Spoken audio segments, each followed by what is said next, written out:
Did you hear about our new sponsor, Learn It?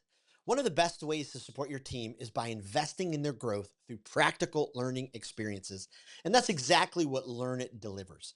Their short, live workshops focus on the essential human skills we all need, like empowering others, managing change, and team collaboration. As a Speak with People listener, you get a free 45-day trial for up to 20 people. Start today by heading to learnit.com/speakwithpeople or click the link in the show notes and start your journey to investing in providing great growth for your team. Welcome to the Speak with People podcast, where we believe that healthy communication is the key to unlocking your leadership potential. We are the go-to resource for leaders looking to greatly improve their communication skills, whether it's one-on-one interactions, team settings, public speaking, or digital communication. By improving these skills, leaders can create stronger connections and drive positive change within their organizations. Each and every episode, we sit down with experts from various fields from around the world, just like you're grabbing a coffee with them, to dive into real, practical conversations. Our goal is to help you transform your communication skills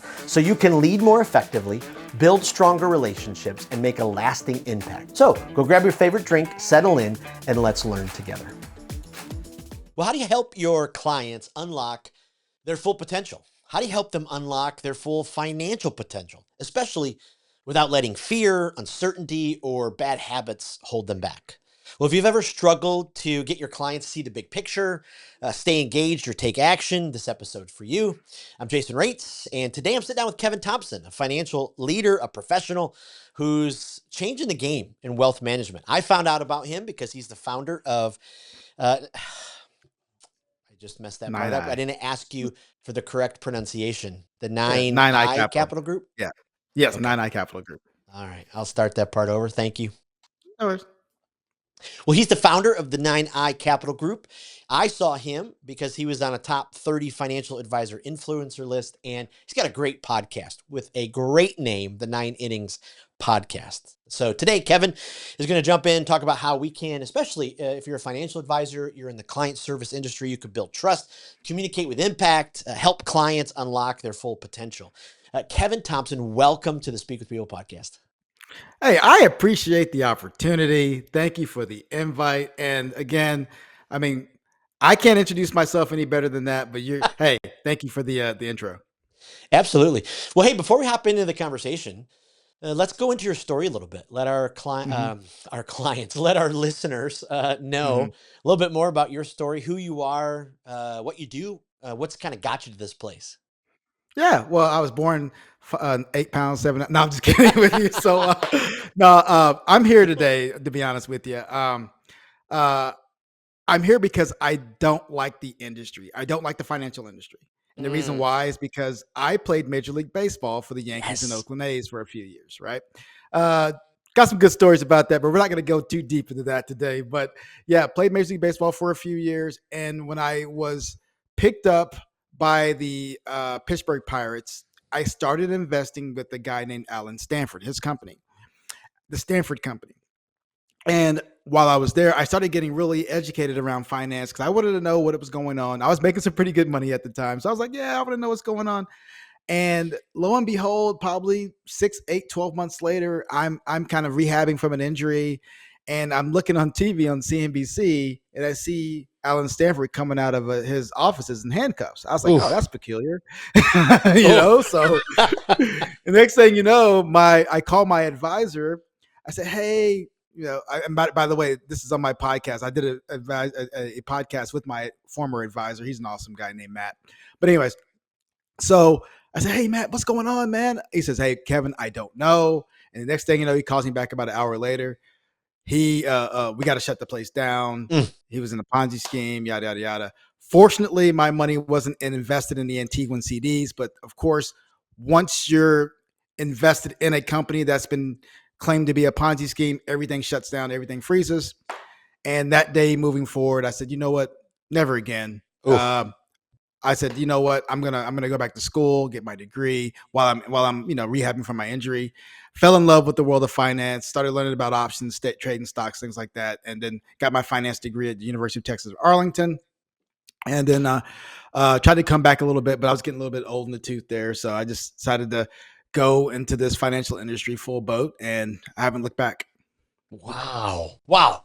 Mhm. Absolutely amazing. Okay, so I just have to ask The a few baseball SEC was questions. there. The feds were Oh, rating the places. It was crazy.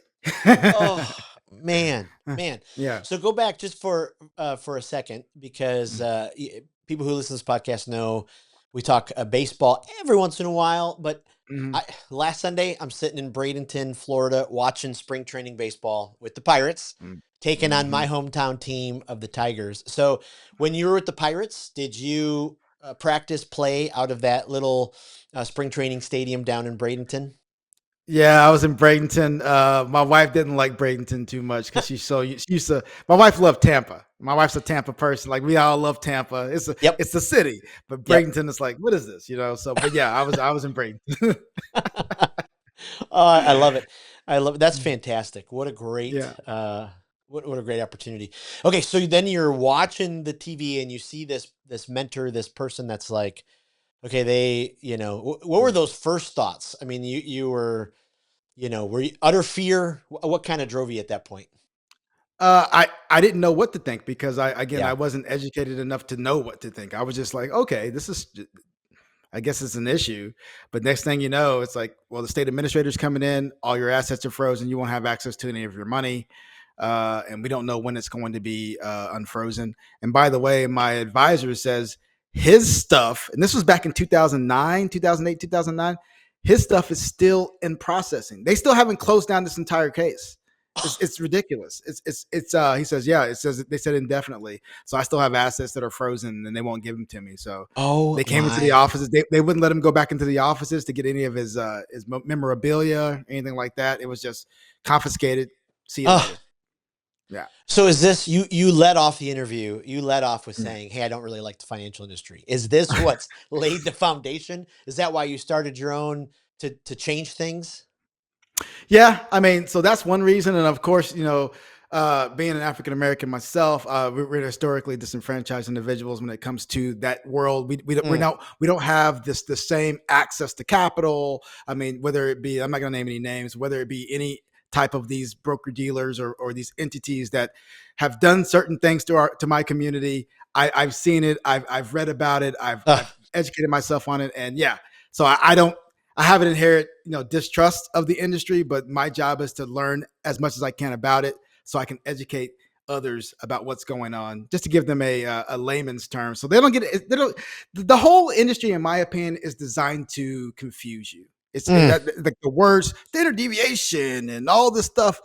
It's the reality is this: hey, you get an interest rate, you borrow money, and can you pay that back? And here's your interest rate. Is it variable? Is it fixed? It's as simple as that, but the industry is designed to make it seem so confusing that it just leaves people just standing still and not doing anything. Oh, okay. Is Nah, it kind of I don't built? want to go too deep. I apologize. No, no. I love that. Well, I spend time training financial advisors, people in the financial world, insurance agents, how to sometimes the excuse comes up, my clients don't understand all the my wealth expertise. They don't understand the technical stuff that I have to go through. Do sometimes we put out all that technical jargon, all the wealth stuff just to confuse people, or is it all part of it? It's all part of it because it gives you this level of importance and Yeah. significance. And I tell people this all the time, like, you want to be important. I get it. I want to be important as well. But I don't know what famous person said this, but they said if you can't explain something to a 5 year old, you don't know what you're talking about. And Mm, that's how I want to have conversations moving forward. I want to be able to say this 5 year old kid walked out of my office today and he fully understands what the concept of money. And if you can't help that kid explain that, then yep. or understand that, you don't know what you're talking about. Yep. Oh, I love it. I don't know if you're Mm. an Office fan, but I think of the episode where Oscar's trying to explain to Michael, and Michael keeps saying, "No, no, no. If I were in kindergarten, how would I understand this?" Yeah. But it's too often. Okay, so especially for our clients, why do sometimes do you see many clients kind of struggle to see the long term financial potential? they're kind of sometimes just stuck, maybe 5, 6, 7 steps away from where their potential could be, and they just have a hard time breaking through that. It's short-termism, Mm. termism. What it is that people can't see their future selves. They just see what's going on today. I, Oh, I wow. wholeheartedly, I wholeheartedly believe that if people could, I mean, think about it. And so last during the pandemic, it was, oh, you need 3 to 6 months. Or before the pandemic, it was 3 to 6 months of emergency savings. And then when the pandemic hit, you need 6 to 8 months of emergency savings. Like no one knew that the future self was going to be out of a job for a year Oof. or two, Yeah. you know? So it's about thinking about getting yourself in a position to say, you know what, I got to think longer term. And for my clients, I'd say, you know what, it's no longer this theory we had about savings and investing. It's different now because COVID-19 can become COVID-20, and now you're out of a job for 12 months or 24 months. We have a measles outbreak here in Texas, and again, I know that's that's kind of I don't know when this is going to air, but we have a measles outbreak here in Texas. What is that going to do? Are you going to be able to go back to work when your kid's at home? I mean, if Right. he has the measles or what have you. So it's these types of things that we have to consider when we're talking about investing, and that's looking beyond yourself. So having a longer term perspective, even though the short term is what matters, especially, and the reason why I'm saying this, especially because the majority of people are living paycheck to paycheck. Mm. And that's why they're so short term. Not many people can say, and I put this on LinkedIn a couple of days ago. I said, if you have an average person making the median income of say $80,000, I think it was $80,000. But and this is a rural community, a rural person, and he has 2 kids, a wife, and a dog, right? And he's a single sole provider, like the traditional household. What's going to happen there is this: you have rent, you have life, you have health benefits, you have all this other stuff. What do you have left to save? And you have there's very little to save, and that's Yep. why so many people are, I got to take care of my today because I don't know, I may not have it tomorrow, and Mm. that's why everybody's short term in regards to their thinking. um a lot of people were saying, oh, it's strictly consumption. It's not strictly consumption. Some people cannot save because the incomes have stagnated so badly since 1980, and productivity has gone up so much that they have to either a just make more money, but you can't because income hasn't necessarily moved up as rapidly. So what do you do? Move out of your rural community where your parents have been living, that take to help offset the cost of childcare. So it's, again, that's just I know I went a little bit deep there, but No, I that's love it. that's just the nature of the beast. It's just very difficult economically for some people to save. It's not just Yeah. consumption. Well, and you brought up Tampa earlier. I moved to Mhm. Tampa about 5 years ago from Michigan. But I had to get away from the snow. So it's great in Tampa, so now, but now you have the Tampa's hurricanes. oh yeah, we got rid of snow and ice and all that, and now we've had hurricanes. Yes, Yeah. but Tampa's housing market has done nothing but just we moved here thinking we'll rent for a year and then we'll look to buy. It was the silliest decision because housing went through the roof, and then trying to find something that a family can afford. I mean, it's just absolutely amazing. We're in a little town the other day, Dunedin, which Toronto Blue Jays have their spring Blue training. Jays. You Mhm. probably know it. Yeah. And these little tiny 1,200-foot houses are 380, 420, 5. And I'm like, how do people making, right, like you said, 70, 80, Mm. 100? How do we do it? So how do we get to that place where we can bust out of that short terminism? I love that Mm. term.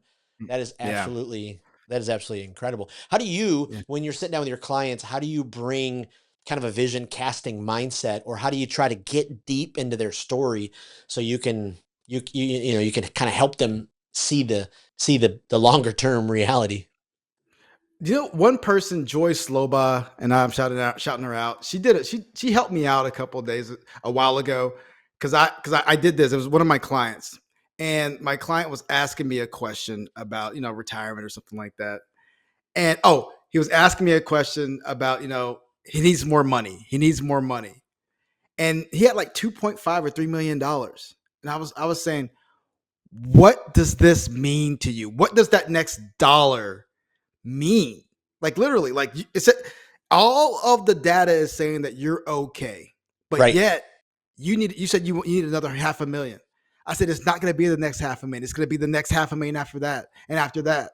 So Wow. what does this mean for you? And he started saying, you know what, Kevin, you're right. You're right. Like it's always me chasing something, and I don't know what it is. I don't know where I get that from. And he started going into his parents and his family and all this other stuff.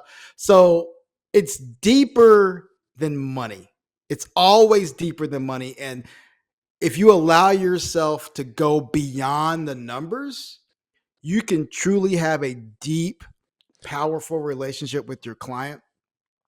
And I think that's where a lot of us as advisors have gone wrong, because we want to say, oh, it's graphs, it's figures, it's numbers, it's this, and this. It's that has very little to do with it. It's about Yeah. feeling, it's emotion, it's Mm. personal.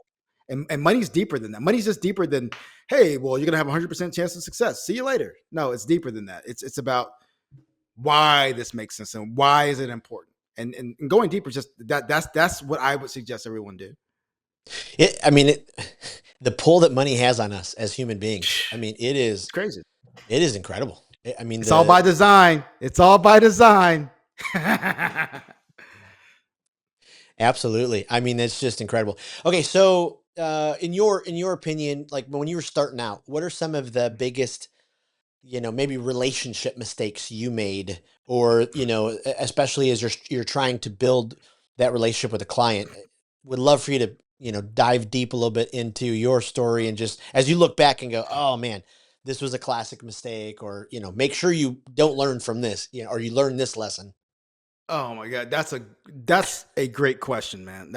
I'm serious. That's a really great question. I think everyone that you interview should answer that question. Mm, My answer is relying on people that you trust to have your client's best interest in mind when they only have the company's interest in mind. And what I mean by that is, when I first started in this business, I was with one of a mutual carrier, insurance carrier. Not gonna name any names there, but I I trusted the owner of the company to make a great decision for a close friend of mine mm, that was making pretty good money. He owned a dental practice, and then comes to find out that the decisions that were made that I thought were in the best interest of my friend weren't in the best interest of my friend, because the more I learned about the business, the more I learned about how it works.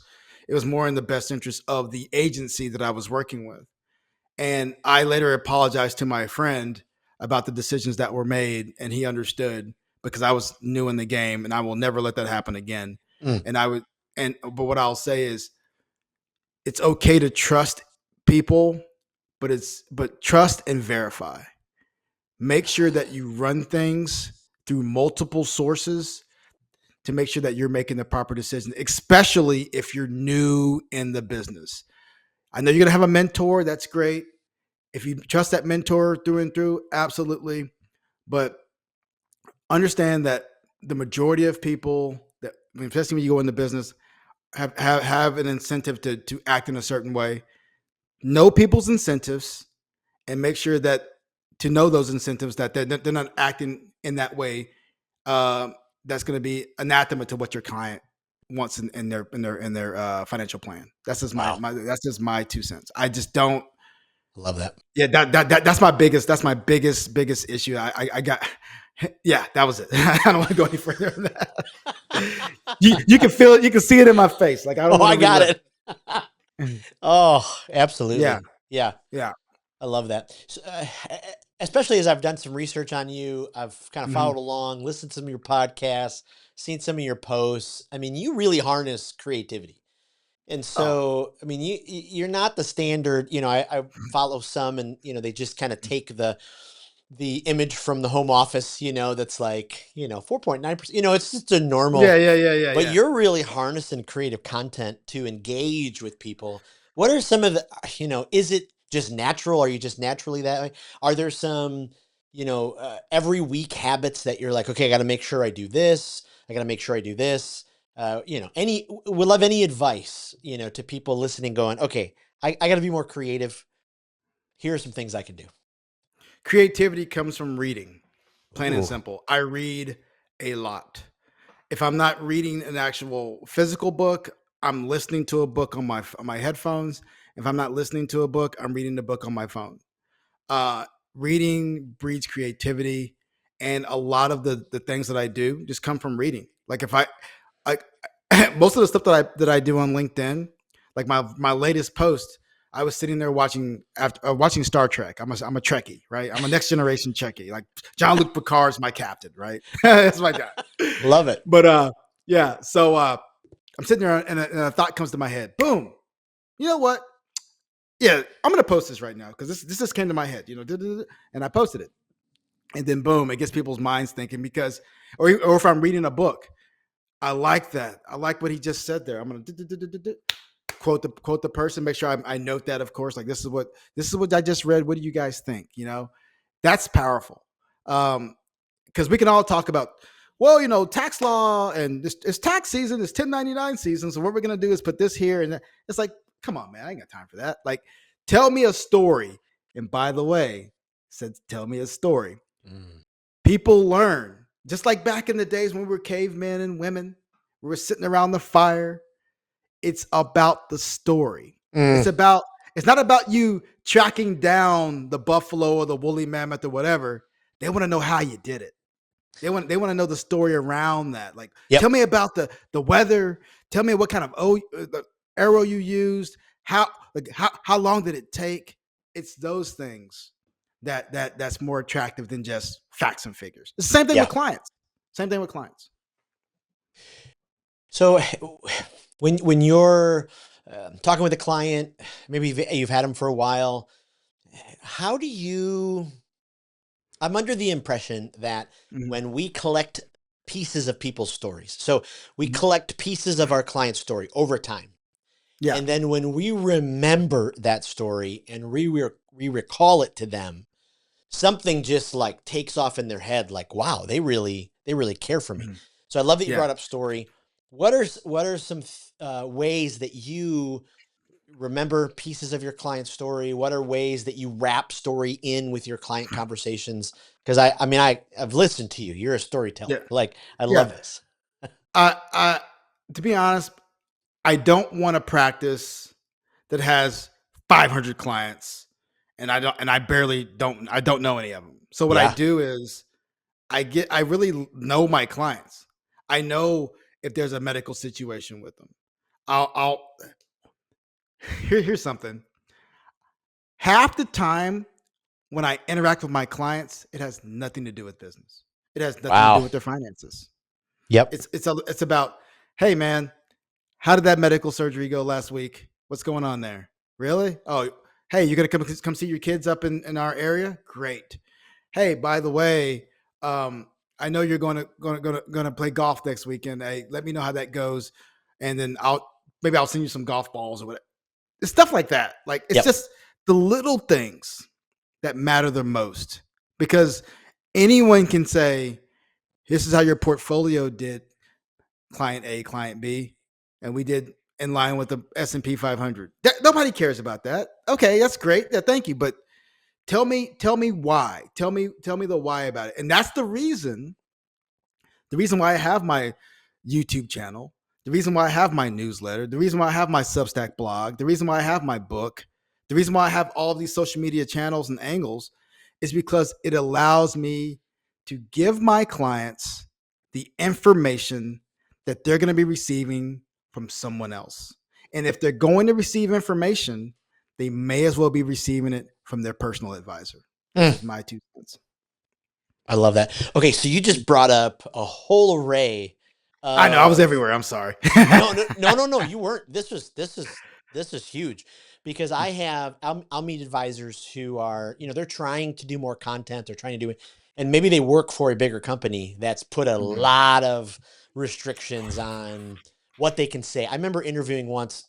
I interviewed the head of sales for Truist Wealth, And, we had to run the transcript through their compliance, there's so many things. So is that some of the freedom you have with having your own business, your own shop, that, the Substack, the podcast, I love all of this, the YouTube channel, because then your clients have even more of a realer view of you, because they're like, oh man, Kevin's everywhere. I love this guy. That is one of the main reasons why I left and became independent, because it was probably in 2020, 2021 during the pandemic. And I was wanting to do like a tax plan for a client. So, hey, I want to do some tax planning. I want to use Holista Plan. Shout out to Holista Plan. They're great. And I was saying, I'm going to do this. And they were like, no, we don't do that here. We don't do tax planning, stuff like that here. Okay, well, I want to do this estate stuff. I'm going to use wealth.com and all this. No, we don't do that stuff here. I'm like, oh my God, we don't do any planning. You know what I mean? So, yeah, that's when I was, and the last straw was when I said, hey, I'm wanting to get on more media channels. Yep. I got a lady that wants me to be on a show, and she can call me anytime to jump on maybe a Fox or CNBC or something like that. She said, there's no real direction to this. She can call me anytime. They said, no, we can't do that. I said, you know what? I think it's time for me to go. And that's exactly what I did. Yeah. I would, if you want that freedom to say what you want, do what you want, be who you want to be, you got to go independent. You got to go independent, because you're always going to be hamstrung. You got to, I'm sorry, you have to. But again, for me, I'm an individual. I love creativity, and that's why I'm here. I have to be independent, because I can't have someone else tell me how I need to be running things. I'm not very good at that. I get it. Okay, so let's talk about some of the extremely practical, because you're meeting with a client. You talked about, boy, little things matter the most. So they tell you something, their son is sick, and they just kind of gloss over it, and then how do you, though, as their advisor, that person in their life, how do you remember it? Is it just come natural? Are you fully reliant on a CRM? And so you finish that meeting, you put everything in the CRM, go super practical with us on that one. Don't just hope for better client conversations. Equip yourself for them.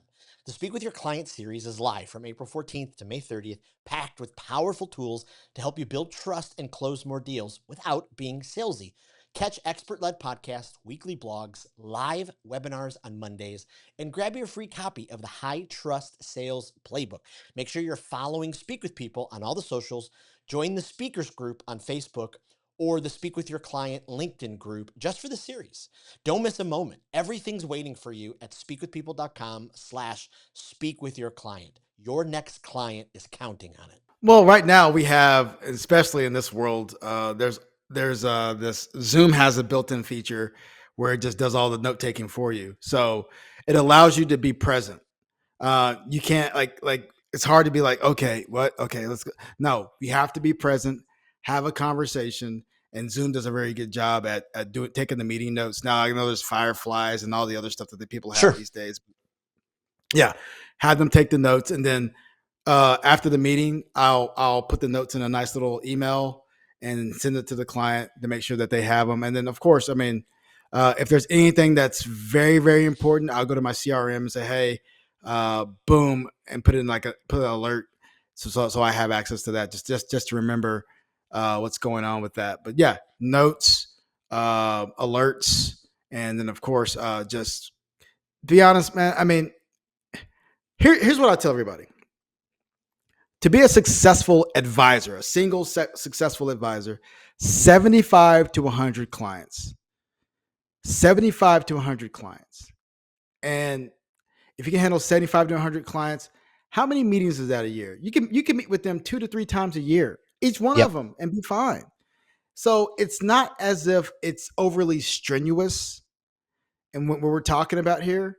So if you have 75 to 100 clients, or just get that one client that you can basically duplicate over and over and over again that you love, your life's going to be very, very nice and smooth, and there's not going to be any hiccups in that. So first off is you got to find those clients that are gonna work with you the way you want to be worked with, and then, of course, like I said, it's easy to remember stuff, especially when your clients love you and you appreciate them, they appreciate you. It's easy to remember things because Ah, they're I not love just that. your clients; they're your friends. Right. Yeah, Right. Oh, I love that. Yeah, yeah. I referenced some research in my training, uh, especially advisors. There's a giant difference between trust from the client to Oh, the advisor with infrequent communication. So if an advisor is communicating once every 3 to 4 months with their client, the favorability rating in that client's eyes of that advisor is 22%, like oh, 22%. But if it's once a month and it's just like you said, even 50% of the time is just, hey, did you see the Pirates score? I know you love the Pirates. Hey, did you see, it just some type of once a month, it rocks up to 77% favorability. and I that's mean, why, that's just it. and that's why I say, if you have multiple outlets, you will always be touching your client. Oof. Like, hey, if you're doing a YouTube, boom, shoot this out to them. Shoot it out to all 75 or 100 or 200 of your clients. That's a touch. You're constantly in front of them. They're getting information from other resources or the sources, and it may as well be you. That's what I'm always going to say. I love that. Okay, so I've got to go back Mm-hmm. to your baseball days here for a second Uh because you oh. you transitioned from baseball to finance. What was there some common ground? Did baseball help? Was it, what you learned on the field, the team, the work ethic, some of those things, did it help with the transition from, because wealth management, it's not for the faint of heart, right? I mean, you have to Mm-hmm. learn how to say no, or be told no, everyone's Mm-hmm. not going to go with you. I mean, there's lots of barriers that come up. So I'm just so curious from your perspective. And partly I love baseball and it's cool talking to somebody who did it. I'll tell you this. So I didn't realize that baseball was so different within baseball. And what I mean by that is the New York Yankees and then going to the Oakland A's, how vastly different those organizations are. You have one organization that has tailored pants and your name in your pants. And if you rip your pants, they'll just come give you another. Versus another organization that has patches on their pants. And I'm like, what? And you cannot alter those pants. And it got to the point where I was in Boston with the Yankees playing against the Red Sox. We always had those late night ESPN games, and they would go for like 4 hours. Start at 7, the game's over at 1 o'clock, right? Oh, And I'm telling you, it's crazy. And then the food, there was a lot of food in there. The food was hot. It was piping. Everything was good. And then later that year, I go to Boston with the Oakland A's, and I swear to you, the pizza was cold. I was like, "What's going on here, man?" oh, so, it, so what I've learned is that the Yankees and the way they do business up and down their organization, mm, from hitting brand new white baseballs, if you're in the A ball to double A to triple A, the way their facilities are, the way they run their business. They just got rid of the shave policy. I get all that, yeah, but you have to wear your clothes a certain way. It's regimented. It's it's it's businesslike yep, versus you see teams like the Rangers and all these other people. They're hitting with their shirts out, and they're just like, so you see why, and again, I know 27, 28 rings and all that stuff, but the way they've done business and what that taught me how to run my business. Now, my mind is not necessarily as like buttoned up as the Yankees, but I do understand that having a process and having a plan, yep, that's where you start. And the Yankees yep. had that, and that's how I run my business. Yes. Oh, I love that. Well, I mean, Mhm. there's a reason, right? I mean, you watch the stories of. We'll switch sports here for a second, but Mhm. the stories of Kobe, and you see his practice regimen and how he.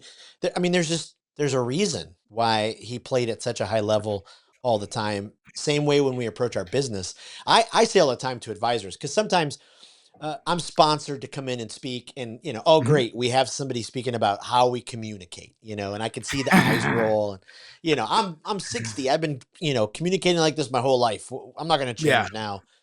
And I'm like, "Oh, man, something we do 90% of our day, if you even invested a little bit of energy to finding out, oh, wait a minute, your clients actually think you interrupt them all the time. Or, Mhm. they think that you're too busy because you're always picking up your phone when you're in a client meeting. Even those tiny little changes, it's going to grow your business. So the same way, wondering specifically for you, some of the communication habits. I mean, you're a natural communicator. Like, that's why I love listening to your podcasts. Like, it's like, man, like, not everybody has that. I get it. But for you, as you're encouraging other advisors, other people in client, focus fields, are there some communication principles that you hold dear that you're like, nope, I don't bend on these. These are the things that I've got to live out. The one principle I will build on or bend not bend on is this one. Anything goes. And what I mean by that is that no one person is going to be the same. You have to Ooh, be your authentic self. I don't care if it's your political opinion. I don't care if it's your your your your your love for a sport or what have you. Because here's the deal. Like I said before, 75 to 100 clients. All you have to do is create 75 to 100 raving fans. wow. And there's 75 to 100 raving fans out there that think like you, that walk like you, that talk like you, that act like you, that can help you be overly successful. Like our issue in this business is that we feel like we have to throw this vast net, and we don't want to offend anybody. We want to make sure everybody's in the we take everybody's money. And if anything has been learned through this current cycle of what's going on currently, just FYI, it's just not getting political there, but it's that you don't have to have everyone to be successful. You just have to have your core group of individuals, Yep. which would tell you this: be authentic, be yourself, and find the people that love you and that's going to be your raving fan no matter what you say or do. And that's just how I feel about it now, because I mean, you've seen it. Wow. So it is you've Right. seen it. Well, and it's so powerful. I can remember years of my young leadership. I would actually chase after the people and trying to convince them to come with me. And I'm like, Mhm. wait a minute. Like later in life, Mhm. I've learned that what you just talked about, be authentic, be your true self, and you'll find those people. Like, it's just Yeah, amazing. 100%. I mean, there's what is there? 340 million Americans, and I mean, all you need is 100 Yep. of the 340. Yeah. It's I pretty think good you have a odds. pretty good odds there. Yeah, there you go. Let's real quick. Let's talk to the leader who's listening, the entrepreneur who's listening, going, okay, Kevin, this is awesome. Uh, Mhm. how do I know I'm ready to launch out on my own? So you don't, and that's the thing. You're never gonna be ready. You're never gonna go and say, okay, today's the day. I've got everything set up. Because once you start saying, okay, I'm gonna need this and this to be ready and this to be ready, you're always gonna need something. You're always gonna Yep. put some kind of hurdle in front of that. And you're gonna be 5 years, 10 years down the road and be like, oh, I'm still here. I thought I was gonna go independent back in 2021. Well, I'll go in 2022. I'll go in 2025.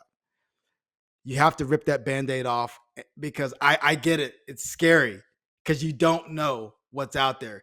What they're going to tell you is this: compliance is crazy. The regulatory bodies are coming after the RIAs. You don't know how hard it is for the compliance business. You don't know what you don't know. You don't know how the cost. Oh my God. They're going to tell you all these things. And I'm here to tell you, no. Mm, It's not what they say. It is not what they say. It is an absolute. It's shameful that they try to scare people. But again, being an independent advisor doesn't mean you have to go at it alone. You can go in a tuck in, like we do tuck ins here at 99 Capital, you can come underneath us or you can go by yourself. It's however you want to do it.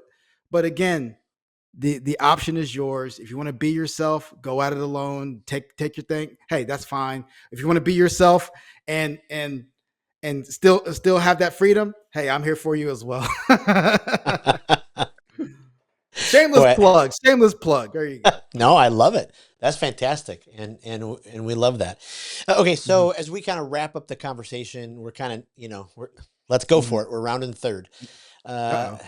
we Don't just. trip. Is there a piece of advice that you give advisors who are looking, hey, I want to do this over the long haul. I want to have some long-term impact in my client's life. I mean, you've given us a masterclass here, but is there anything, at the end of the interview where you're like, this, you've got to do this? you, you got to be hungry about this business. Mm. I'm hungry about this business. I mean, people think my wife calls me crazy because I'm on the patio. I may have a cigar in my hand and I'm watching Bloomberg and it's 8, 9 o'clock at night because I love this stuff. Yep. I live this stuff. Yep. And I'm not saying you have to be that type of person to be good at this business, but you have to love taking care of people and being knowledgeable about certain things. So when people ask you, hey, what do you think about tariffs? Or, hey, what do you think about this or that or the other? You can have a knowledgeable response. You're ready. Yeah. Versus, you just be ready for that. And I'm going to say, make sure you get your designations, maybe possibly the CFP or whatever other thing out there that they have. They got a bunch of alphabet soup out there right now. I can't even, I don't know how they do it. But again, just make sure that you're prepared. And you're studying. Studying doesn't mean, hey, I got to study this modern portfolio theory and modern monetary. No, studying is, are you reading? Doesn't have to be financial books. Just reading enough to get your creative mind working, to where your brain is exercised. Exercising that muscle gets you in a position to have these conversations and be on things like this. Have genuine conversations with individuals that can bring light to others. That's what I say. Just be genuine, bring light to others, and always exercise that creative muscle in between those ears. It's so powerful. So powerful. Back to baseball. Did you have a favorite stadium when you got to go to that stadium? It was like, you know what? Like, I think it was Petco. Petco was it called Petco at the time? San Francisco? yep. That was all right. I mean, the old Yankee Stadium was always great. Yep. Let me think here. Colorado was pretty fun. The ball flew really, really well. But you know what? Like, the most underrated stadium is the ballpark in Arlington. And I don't know why people why they got rid of it. It makes me angry. But that's a beautiful, beautiful stadium. They built it in 1994 or 5, and this is relatively new. And it's like, what are we talking about? Oh, it's too hot. It's too hot outside in Texas. It's baseball. Give me a break. So there you go. It's like saying hockey players saying it's too cold on this ice. You know what I mean? This summer the Tampa Bay Rays are playing in Steinbrenner Field, the Yankees spring training. Yep. And they're already like, oh, July is going to be, and I'm like, well, we used to do it. People in Dallas and Fort Worth when they went to a Rangers game. Okay, last interview question, then I'll ask you some rapid fire. When you hear the phrase "speak with your client, not at them," what do you take from that? What's the principle? What comes to your mind? What's kind of something that just goes, okay, that's what I need to do. Well, if they ask you a question, don't just say, like, if they say, hey, what's 1 + 1? Don't just say it's 2. That's speaking at your client, right? Versus saying, what's 1.1, 1 + 1? You're going to say, well, okay, so why do you ask that? Like, where's this coming from? Going deeper with those questions. That's basically speaking at your client, is just answering what they're asking. So good. Asking why they're answering something, or what's the reasoning for that question. So that's the difference, in my opinion. I love that. Our listeners know this. We're building an online communicators library.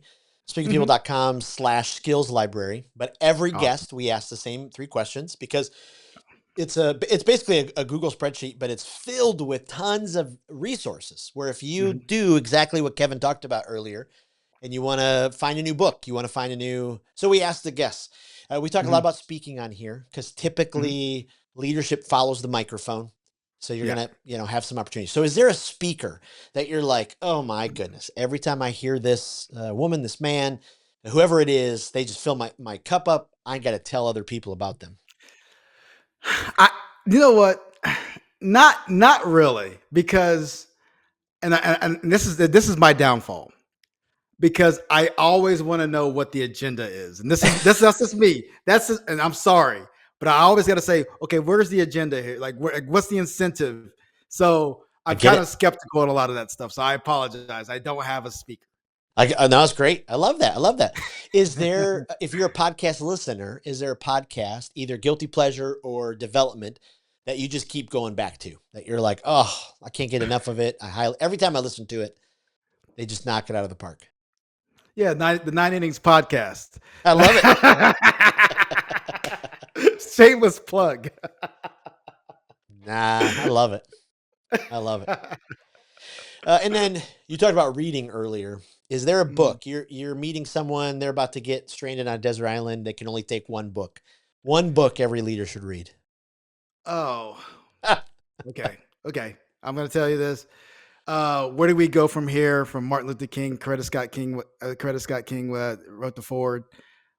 It helped me. It helped me learn a lot.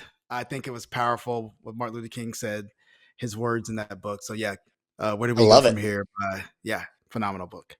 I love it. I'll never forget the first time I got to go to Memphis and stood outside of that motel, and just the emotion and man, Yeah, yeah. just Be powerful. it's got to be a tough to experience that. Yeah, it's crazy. Absolutely. Okay, so where can we send our guests to find out more about you? Where's the best place online? Well, if you go to YouTube, is at 9i Cap, which is the 9 innings podcast channel. You go in there, subscribe. We have a bunch of different videos. I've been doing a lot of shorts lately, where we're quoted in a lot of articles. So if I'm quoted in an article I think is interesting, I'll do a quick short on that. So you have a bunch of videos to look there.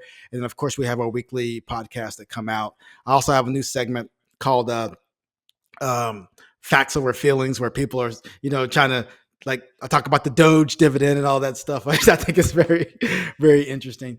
But yeah, 9 innings podcast. Of course, my LinkedIn at Kevin Thompson, which is CFP, and then of course any other channel, whether it be X or Blue Sky or whatever. I'm MLB2 CFP. That's MLB the number 2 CFP on all other social media channels. Awesome. We will put that in the show notes. We'll put that in our Facebook group. We'll put that in our email, and we'll make sure we tell everyone about you. Kevin, this was amazing. Thank you so much. Thank you for your vulnerability. Thank you for just being a vault. I mean, you just opened up and shared so much wisdom, and it's just absolutely great to have a conversation with you. I know this is going to help a lot of our listeners, so thank you. I appreciate the opportunity. And again, I'm here for you guys. Anything you guys need, reach out. You can email me at Kevin Thompson at 9icapitalgroup.com if that's what you guys need. And I'll answer any questions that you guys have. But thank you for the opportunity. And again, go Tigers. Awesome. Awesome.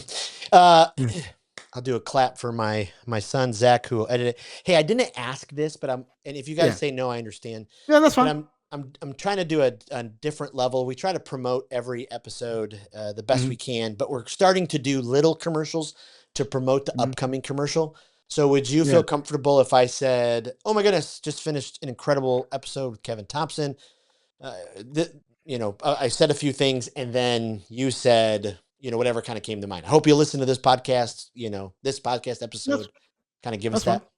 that. Okay, great. Yeah. Do you I'll want me do just to it. say that? Yeah, I mean, we're really just as simple as, boy, talking I with got you. I got Jason was probably the greatest experience of my life. I don't know. No, you. No. So it's the Speak with People podcast, right? Speak with People podcast. Yeah. Speak with People Yeah. So podcast. just Okay. an Ready? invitation to, to people on social to say, I'm an upcoming guest. Would love for you to listen to my interview, that kind of Absolutely. thing. Okay. All right, here we go. Hey, it's Kevin Thompson. I'm on the Speak with People podcast. I hope you guys listen to it. Wonderful episode, a great opportunity to learn about how to speak with people. Awesome. You're the best. Okay. I will, once we get closer, I'll email you. There's a Google Drive with all the assets, and, I'll make sure I, have all the right stuff. And, we'll make sure we do it all. Appreciate you, my friend. Thank you. It was awesome. Thank you so much for the opportunity. Sir. Thanks for tuning in to today's episode of the Speak with People podcast. It means the world to us when you share this episode. Thanks for liking, subscribing, or following the podcast. That really does help the podcast get into more ears and into more leaders listening. Also, don't forget, we have 2 exciting resources for you. The first is go to Facebook and join the speakers group. This is a community designed for leaders who want to grow their communication skills. Also, go to speakwithpeople.com/skills library to access the Communication Skills Library. It is an online resource chock filled with resources that will inspire you and transform you and grow your communication skills. Thanks again for being a part of the listening community. We cannot wait for the next episode.